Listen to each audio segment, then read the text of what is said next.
ब्रह्मांड 2100 आग लगी है। ओए होए, ये काम क्रोध मोह लोभ अहंकार की 21 ब्रह्मांड में या न्यू की न्यू आग लगी हुई है। इन देवताओं के अंदर राग द्वेष की कोई कमी नहीं, इनके अंदर विकारों की कोई न्यूनता नहीं, कोई कमी नहीं। इनके इतिहास पढ़ कर देख लो, ऋषियों के पढ़ लो, तो वहां जाकर शांति। जीव के बस का नहीं यहां पर। इस काल ने इनको ऐसा पीड़ रखा है, ऐसा तंग कर रखा है कि ये एक पल भी परमात्मा की तरफ ना लगे। जिसको थोड़ा सा भौतिक सुख हो जाए वो बकवादों में डांस, क्लब में बकवाद कर घूटी लाने लग जा, पति पत्नी पीण लग जा, फिर कसरे के रहेगी इकट्ठी बैठ के। और जब इनकी दुर्गति हो गधा बना के छोड़ दे, ले कट्ठे लातम लाता या मारो दलते एक दूसरे के, वहां कलबा में नाचो थे। तो इसने हमें ऐसा मूर्ख बना रखा है। पुण्यात्माओं, ये सत्कर समझ लेना, या कोई भी सुख ठीक नहीं है, ये सारा नकली डुप्लीकेट है, ये झूठा सुख है। तो गीता जी अध्याय नंबर 18 के श्लोक नंबर 62 में कहा है कि तू सर्वभाव से, यानी और किसी प्रभु में आस्था मत रखे, अनन्य मन से अव्यभिचारिणी भक्ति के आधार से उस परमेश्वर की शरण में जा, फिर तेरा जन्म मृत्यु कभी नहीं होगा। शाश्वत स्थान यानी सतलोक, सनातन परम धाम, उस अविनाशी लोक में जागा, वो अविनाशी परमात्मा मिलेगा। अब गरीबदास महाराज जी परमात्मा कबीर जी से परिचित होकर के क्या बताते हैं? मन तू चल रे सुख के सागर, उस सनातन परम धाम को सुख सागर कहा जाता है, जहां जरा और मरण नहीं है, जहां बुढ़ापा और मृत्यु नहीं है, और जहां शब्द सिंधु रत्नागर, जहां अविनाशी, शब्द का अर्थ है अविनाशी, वहां सागर है, यानी वहां नाश है ही नहीं किसी का। फिर कहते हैं कोट जन्म तन भर मत होगे, कुछ ना हाथ लगा रे, कुकर सुकर खरबया बोरे, कौआ हंस बुगारे। कोटि जन्म तू राजा की, ना मिटी न मन की आशा, भिक्षुक होके दर दर घूम लिया, ये मिला न निर्गुण रासा। इंद्र कुबेर ईश की पदवी, ब्रह्मा वरुण धर्म राया, विश्वनाथ के लोक को जाकर तू फिर भी उल्टा आया। इंद्र कुबेर ईश की पदवी ये भी प्राप्त किए, और करोड़ जन्म तू राजा भी कर लिया, फिर भी तेरी संतुष्टि नहीं हुई, और कहीं ठिकाना ठोर मिला नहीं। परमात्मा कहते हैं आगे गए ना बावड़े, और रहते भी सब जहां, बिन साहेब की बंदगी किते ठोर ठिकाना ना। अब जैसे अब हमने यू घर अपना मान रखा,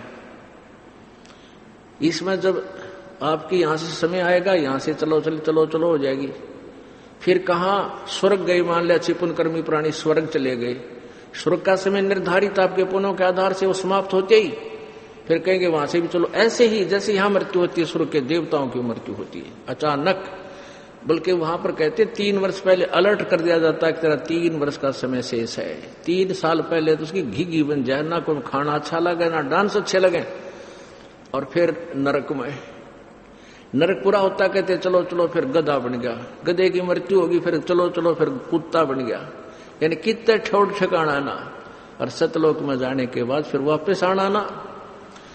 अब क्या कहते हैं, कोटि जन्म तू राजा की न्या, मिटे न मन की आशा, भिक्षुक ओके दर दर घूम लिया, तने मिला न निर्गुण रासा। ये मार्ग नहीं मिला, इसलिए तने ऐसी कठिन साधनाएं भी की है। एक बार बस्ती में आया, मांग कर ले गया, जंगल में बैठ गया, सूखी आली 2-2-3 दिन खा ली, फिर साधनाएं की। तुझे तड़फ तो है, टो है, भगवान की चाह है, लेकिन रास्ता ठीक ना मिलने से तू यही धक्के खा है। तो परमात्मा क्या कहते हैं कि इंद्र कुबेर ईश की पदवी, ओहो इंद्र स्वर्ग का राजा भी बन गया, यहां तो पृथ्वी के छोटे से टुकड़े का मुख्यमंत्री बन जाए, फूला नहीं समानता, और भाई प्रधानमंत्री बन जाए तो बोलिए और तरह की हो जाती है, लेकिन भूल जाता तू जीव है। ये ज्ञान से पता लगेगा, चाहे फिर ठीक है भाग्य में कुछ भी बने, लेकिन वो जुल्म नहीं कर सकता, वो पाप नहीं कर सकता प्राणी, राज रहे या ना रहे, और तभी यहां से छुटकारा होगा। कहते स्वर्ग का राजा भी तो बन, इंद्र कुबेर धन का देवता, इंद्र कुबेर ईश की पदवी, ब्रह्मा वरुण धर्मराया, ब्रह्मा विष्णु और शिव की पदवी भी तुमने प्राप्त कर ली। ओह, अब जैसे एक ब्रह्मा की मृत्यु होगी, कैसे होगी? जैसे 4 युग हैं, सतयुग, त्रेता, द्वापर, कलयुग, ये चतुर्युगी होगी। इनके कुल वर्ष बनते हैं चारों युगों के 43,20,000 वर्ष। और ऐसे 1008 चतुर्युग का ब्रह्मा का जन्म और इतनी रात, इसको सीधा सा 1000 चतुर्युग मान लेते हैं। और ऐसे 30 दिन रात का ब्रह्मा जी का 1 महीना और 12 महीने का ब्रह्मा जी का वर्ष और 100 वर्ष की आयु। ब्रह्मा जी मरेगा और ब्रह्मा जी से 7 गुणी अधिक आयु है विष्णु जी की, विष्णु जी मरेगा। विष्णु जी से 7 गुना है शिव जी की, ये शिव जी मरेगा। और जब 70,000 बार ये शिव जी मर लेगा, तब ब्रह्मलोक में रहने वाला ये काल की मृत्यु होगी। तो ये एक युग होगा परब्रह्म का, उस अक्षर पुरुष का एक युग। और ऐसे फिर 1000 युग की परब्रह्म का दिन, इतनी ही रात्रि, उसके फिर 30 दिन रात का 1 महीना और 12 महीने का 1 वर्ष और 100 वर्ष की उस परब्रह्म की अक्षर पुरुष की एक आयु, वो भी मरेगा। अब यहां परमात्मा कहते हैं वो परम अक्षर ब्रह्म नहीं मरेगा, वो कभी नहीं मरेगा। और इसलिए तू इतनी लंबी आयु भी पाकर तेरी फिर भी मृत्यु, एती उम्र बुलंद मरेगा अंतरे। क्यों? क्योंकि सतगुरु लगे न कान न बैठे वो संतरे। अपने आत्मा सतगुरु होता सच्चा ज्ञान देने वाला, वो तो परमेश्वर कबीर जी ने और मेरे गुरुजी ने इस दास को बना दिया। और आप जी अब भक्त हो, संत हो गए। संत सोए जो सीधा चाल है, सब बुराई त्याग कर भक्ति करता है, सब विकारों से हट जाता है, बुराई किसी की आत्मा नहीं दुखाता, वो संत है। तो आप जी जिसके संपर्क में आते हो, आप उसके समझाने की चेष्टा करते हो और फिर इस दास के पास लाकर नाम दिलाते हो। कहते तुम्हें सतगुरु में लगे न कान न बैठा कोई संत रे। वो संत नहीं मिले आपको जो तत्व ज्ञान से परिचित हैं। इसलिए तेरी इतनी लंबी उम्र भी होगी तो भी जन्म मृत्यु का रोग बरकरार रहेगा, ज्यों का त्यों रहेगा। अब क्या बताते हैं आगे, इसका निर्णय करते हैं कि कैसे कटेगा ये रोग। असंग जन्म तन मर्त्या होगे, जीवित क्यों न मरे रे। 12 मद महल मठ बोरे, बहुर न दे धर रे। अब असंग जन्म तन मर्त्या होगे, एक बार जीवित मर ले। जीवित मरना है, जैसे आदमी की मौत होगी, वह तो परमानेंट छुट्टी होगी, कोई काम नहीं कर सकता घर का। चाहे बिल्कुल, एक भक्त बता रहा था कि मेरे मामा की 3 लड़कियां का ब्याह था, 5 लड़की थी, और मम्मी गई थी बात नौतन, और बस स्टैंड पर खड़ी थी रोहतक वाले पर, क्योंकि जिसका 3 बेटियां का ब्याह हो, बहुत ही इधर दिमाग में नो लाऊंगी, ऐसे करूंगी। कहते एक बस न ड्राइवर बैक करे था अकेला, कंडक्टर उतर गया, अपने खुले पैसे देने लग गए यात्रियों के, और उसने ऐसी टेढ़ी बेढ़ी सी होगी, उसने उस माई का ध्यान नहीं था, वो पिलर बीच और बस के बैक में आ गई और उड़े तरफ का मर गई। वो ब्याह भी रह गया और वह माइंड की फिरकी हो रही थी, नौकर दूंगी नौकर दी, वो भी वही रह गया। तो परमात्मा न्यू कहे कि जैसे आप जी सत्संग में इसलिए नहीं आते कहते घर का काम बिगड़ जा, और किसी दिन छुट्टी होगी तो परमानेंट फिर क्या करोगे। तो कहते तुम 3 दिन या 1 दिन जिसा ब्योत हो मर के देखो, जीवित मरो। नो सोच लो आज मेरी मृत्यु होगी, रूड़े छोड़ दो सारे हथियार, अब देखी जाएगी जो गर्म न होगा। अब 1-2 दिन के बिगड़े हुए काम नेता फिर जाके संभाल लोगे। और परमात्मा के नाम पर आने वाले का कदे काम बिगड़िया नहीं करता, ये गारंटी देता था सबको। दूने काम ठीक होंगे आपके। बहुत से ऐसे प्रमाण आपको दे सकते हैं जो घर पर रहते आने हुई रिहाने के बाद सुनकर 100 खोने लगे। तो इसको जीवित मरना कहते हैं। 1 दिन 2 दिन के लिए आप मर भी गए, दे जो होगा, और फिर जाकर संभाल लोगे। और परमात्मा वहां खड़ा पाओगे आपको। एक भगत था, अपनी भक्ति करा कर भगत, और भगवान ने कह देगा भक्त, लेकिन वो दयालु इतना है कि मेरा बच्चा किसी तरह साधना करके मेरे पास आ जा, सदा सुखी कर दूंगा इसको सतलोक। एक भगत था, बहुत अच्छा भगत था, बूढ़ा हो गया। एक नौकर था उसके, और वो दूर देश का रहने वाला, जैसे यहां से कोई बिहार का रहता हो, और उसकी मां की मृत्यु होगी, चिट्ठी आ गई और उसके दस्त लाग गए। बूढ़ा इतना बीमार था वो भगत संत कि उसका काफी तकलीफ, बीमार सा था ना, उस समय वो ठीक सा था। तो उसने कह दिया कि गुरुजी ऐसे ऐसे मेरी मां की मृत्यु होगी। अब वो गुरुजी बोले जा, और संत बोले अब जा बेटा, जाया। फिर वो शिष्य कहने लगा गुरुजी आप फिर कौन संभालेगा आपको? कोई बात ना बेटा, आप जाओ, चला लूंगा काम में। अब क्या हुआ, वो तो चला गया और वो भक्त बीमार हो गया। बूढ़ा वृद्धावस्था थी, बुढ़ापे में ना मेरा कोड़बर कौन सा बीपी लो हो जाए, हाई हो जाए। अब वो गढ़ा तंग हो गया। अब परमात्मा उस नौकर का रूप बना के वापस आ गया। तो वो कहने लगा बेटा तू गया को नहीं? अग जी मेरा प्रेरणा हुई जानू वापस चालू, लेट हो गया तो कल जाऊंगा सुबह। अरे बाप की ये दशा देख ली, मत ना जाऊं, मां तो मर ली सो मर ली, मैं तो उसको जीवित नहीं कर सकता। आपका ज्ञान भी सुन रखा है और आप स्वस्थ हो लोगे जब जाऊंगा। 1 महीने तक वो बूढ़ा थोड़ा सा ठीक हुआ। इतना भगवान उस नौकर का रूप बनाकर उसकी टट्टी ठावे, उसके कपड़े धोए, रोटी पोवे और खूब नहा धोवा के सुहावर नीचे धरती में सोए, जमीन में सोए संत के भगत के पास में। 1 महीने के बाद वो बच्चा आ गया। उसके आने से पहले भगवान खिसक गया, अकालिया संभाल लेगा बूढ़े ने। वो लाया कुछ सामान वहां से अपने देश का, कुछ कोई फल लाया कुछ और कहने लगा ले महाराज जी ये हमारे देश के अब यो फल है। मेरी जो ना चाची राम राम कह थी आपने, मेरा पिताजी ने कह था, मेरा भाई यूं कह रहा था। वो बूढ़ा उसके मुंह का नहीं देखा है। अगर तू क्या बोल रहा है बेटा, मेरा समझ में नहीं आई तेरी बात, ये कौन से कहां से ले आया तू ये? बोला जी मैं अपने घर गया था ना, मेरी मां मर गई, वह बीमार होगी थी, 1 हफ्ते से बीमार थी, ऐसे ऐसे तकलीफ थी और वह मृत्यु होगी। कोई बात ना, वह तो वृद्ध हो रही थी। मेरे चाचा ने बोला और फला। वो कहने लगा तू बात क्या कह रहा है, मेरे समझ में नहीं आ रही बेटा। अगर जी मैं अपने घर से आया था। कद आया था? तो क्या भी आ रहा हूं सीधा ही। तो कहने लगा ये मेरा काम कौन क्या करता, तू यही तो था। अगर नहीं महाराज जी मैं तो ये आया हूं।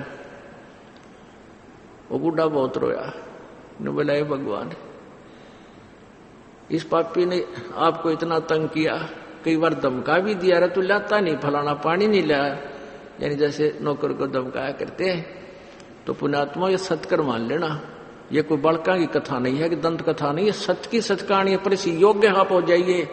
भगवान आपके नौकर कहते हैं जो जन मेरी शरण है ताका हूं मैं दास। दास नौकर को कहते हैं, गुलाम को कहते हैं। और गेल गेल लग गया फिर जब लग धरती आकाश। आप योग्य ऐसे बनोगे ज्ञान से और भक्ति से, नम्रता आवेगी, पूरी समर्पण मालिक पर हो जाओगे, फिर देखना किस तरह हाथों पर रखता है मालिक आपको। फिर कहते हैं असंख्य जन्म तन मरता होगे, जीवित क्यों ना मरे रे।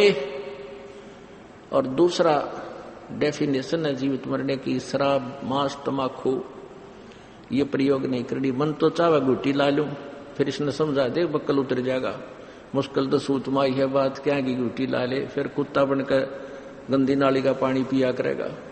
और फिर बताते हैं कि जैसे इस जीवित मरने का है, जैसे कोई लड़की की शादी करता है, बाजे बजाओ डीजे बिगनता है, काटने तो बकवादा तो मतलब है। तो मन में यह तड़फ नहीं पड़, देख मैं भी अपनी बेटी का इतना खर्चा करूं, इस तरह बकवाद करूं। नहीं, जीवित मर जा, करने दे, बालक है तो नाचे कूदे।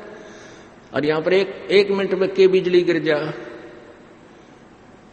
एक समाचार पत्र में आया था कि एक रोहतक में से बारात गई, शाम ने तो नाच रहे थे, कूद रहे थे, और कलानौर के पास एक्सीडेंट हो गया। वो दुल्हा भी मर गया, जाते जाते ब्याह तो भी ना था, और 5-7 बराती भी मर गए। पहले डीजे बाजे तेरी भी के दुआछड़ बाजे उड़े। तो कहते हैं इस गंदे लोक में झूठे सुख को सुख कहे तू मान रहा मनमोद, ये सकल चबी ना काल का कुछ मुख में कुट खोद। नानक साहिब जी कहते हैं कि ना जाने काल की कर डारे किस विच ढल जा पासावे, जिना ते सरते मौत खड़क दी उन्होंने केड़ा हंसावे। तो दूसरा जीवित मरना ये है कि किसी के दूसरे के चोचला न देख कर मन में तड़फ नहीं लावे और उस पर आश्रित नहीं हो, आसक्त नहीं होए, वो कर्म नहीं करे जो हमें नहीं करने चाहिए, जो हमारी मर्यादा को तोड़ते हैं। यो भी जीवित मरना है। फिर कहते हैं दोजक बहिष्ठ सभी ते देखे राजपाट के रसिया। दोजक कहते हैं नरक को, बहिष्ठ कहते हैं स्वर्ग को। नरक और स्वर्ग में तू खूब गोते माराया, सब जगह तू घूम चुका है। और राजपाट के चाहने वाले और 3 लोक से तरपत नाही ये मन भोगी खसिया। इसको यदि 3 लोक भी दे दे तो भी इस मन की संतुष्टि नहीं हो सकती। अब एक व्यक्ति के पास एक छोटा सा प्लाट है, न्यो दुआ कर रहे भगवान इसमें एक कमरा बन जाए, एक रसोई बन जाए, बस एक बरंडा बन जाए, इससे मैं गुजारा कर लूंगा। वो बन गया। फिर न्यू सोचा इसमें एक कमरा और हो जा, वो भी कर लिया। फिर न्यू सोचा है एक प्लाट और हो जा, दूसरे लड़के का न्यारा हो जा, वो भी बना दिया। और वो बनाते बनाते मृत्यु होगी, इतना फिर गधा बन गया, कुत्ता बन गया, उसका चौगरदा कांड है, कोई घर बढ़े नहीं। तो कहने का भाव फिर मान लीजिए कोई एमएलए बन जाता है, सरपंच बनते ही उसका सोचा चेयरमैन बनूं, चेयरमैन ने सोचा कि एमएलए की टिकट मिल रहा है, एमएलए बने पास ने सोचा कि तो मंत्री का जुगाड़ बने जब सूत आवे, मंत्री बनते ने सोचा कि तो मुख्यमंत्री का सूत बैठे, और मुख्यमंत्री की चाह होती है कि मैं प्रधानमंत्री बनूं। अरे इतना ऊपर तो संदेशा एक चाल बच्चा हो लिया, टाइम पूरा तरह कराकी तक एक्सीडेंट वैसे या किसी कारण से मृत्यु हो जा। और फिर कहते नर से ती तो पशुआ की जय गद्दा बैल बनाई, ये 56 भोग कहा मन बोले कि कुरडी चढ़ने जाई। अब क्या बताते हैं कि सतगुरु मिले तो इच्छा मेटे पद मिल पदे समाना, चल हंसा उस लोक पठाऊं आदि अमर अस्थान। कि कोई सतगुरु मिले तो यहाँ के इस दलदल से बाहर करे, इस गंध को हमें दिखावे कि ये क्या वस्तु है जिसको हम खोज रहे हैं, सारा जीवन खो देते इस माया को जोड़ने में, और या मिलती भी कोई ना। कहते हैं जैतन राजपाट को चाहिए हमारा धर ले ध्यान, अगर तूने यही डले ढोने हैं तो भी हम भक्ति बताएंगे, इसते मिलेंगे तूने यही धक्के खाने। जैसे विभीषण ने भक्ति करी परम पिता की शरण में लेकर के, और रावण ने भक्ति करी थी यहाँ के भगवानों की, रावण उस राज्य को नहीं रख सका, विभीषण को मिली उसकी सत भक्ति से। कहते हैं जैतने राजपाट भी चाहिए धर हमारा ही ध्यान, हमारी भक्ति कर। लेकिन फिर इसके अवगुण से परिचित करा दिया कि इसमें अवगुण बहुत है। फिर हमने कहते इंद्र दा राज काग दा बेस्टा, इंद्र स्वर्ग के राजा के राज्य को भी हमेशा जैसे काग की बीट हो, इन कंपैरिजन ऑफ सतलोक, वहां के सुख के बराबर यहाँ के स्वर्ग के राजा का सुख भी काग की बीट के तुल्य है।